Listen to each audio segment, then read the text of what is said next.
গর্ভ অবস্থায় পেট শক্ত হয়ে থাকে তাহলে এই ভিডিওটি না টেনে দেখুন এবং শেয়ার করে দিবেন এই প্রত্যাশায় আরও একটি ভিডিও দেখার আমন্ত্রণ সবাইকে।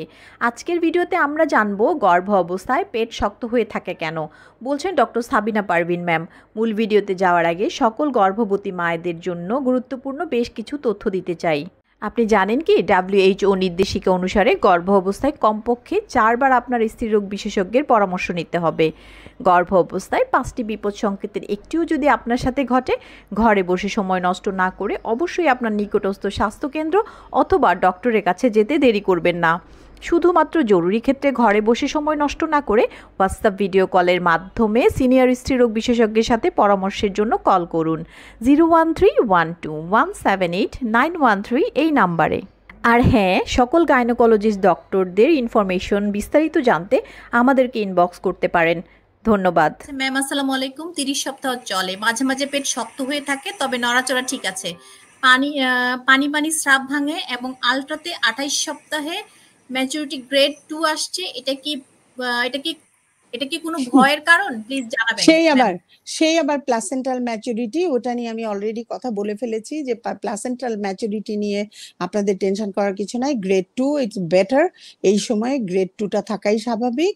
আর একটা জিনিস হচ্ছে যে পেট শক্ত হয়ে যাচ্ছে 30 সপ্তাহে, ওই আবারও এক কথা যে আপনার কোনো কনস্টিপেশন আছে কিনা, পেশাবে জ্বালাপোড়া আছে কিনা, যদি ওগুলো না থাকে সেই ক্ষেত্রে আপনি একটা ক্যারিয়ন ট্যাবলেট 10 মিলিগ্রাম অথবা মনে করেন যে ডুফাস্টোন 10 মিলিগ্রাম সকালে একটা রাতে একটা 14 দিনের জন্য খেতে পারেন। এবং টয়লেট কষা থাকলে অবশ্যই আপনি অ্যাভোলাক বা যে কোনো ওরকম মার্কেটে পাওয়া যায় 3 চামচ করে ডেইলি রাতে, অথবা সাসপেনশন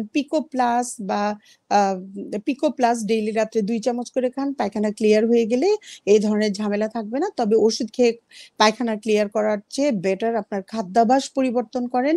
আশালু খাবার বেশি খান, যেমন শাক খাবেন, ঢেঁড়স খাবেন, ডাঁটা খাবেন, শাক খাবেন, এগুলোতে আপনার পায়খানা ক্লিয়ার হয়ে যাবে বেশি এবং এটা আপনার জন্য বেটার। এবং চাইলে আপনারা সাবু খেতে পারেন। সাবুর পায়েস যদি আপনি প্রতিদিন খান, এটাও আপনার টয়লেট ক্লিয়ার করে দিবে এবং এটা থেকেও আপনার পেট শক্ত হওয়া ভালো হয়ে যাবে। আর যেটা বলছেন আপনি পানি পানি স্রাব যায়, এখানে কিন্তু প্রশ্ন, পানি পানি স্রাব যদি আপনার যায় সেখানে দুটো প্রশ্ন থাকলো যে এই সাদা স্রাবটা কি দুধের মতো দেখতে, অথবা এতে কি কোনো দুর্গন্ধ আছে, অথবা এটা কি আপনার মাসিকের রাস্তায় চুলকায়। এই প্রশ্নগুলির উপরেই ডিপেন্ড করে আপনার ট্রিটমেন্ট দিতে হবে।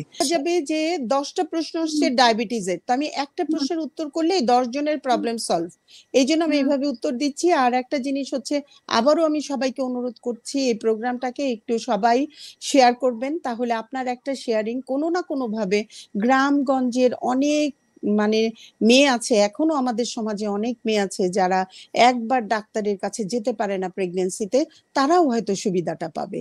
ধন্যবাদ। এমন অনেক হাজবেন্ডও আছে এখনো বলে যে ডাক্তার দেখায় কি হবে।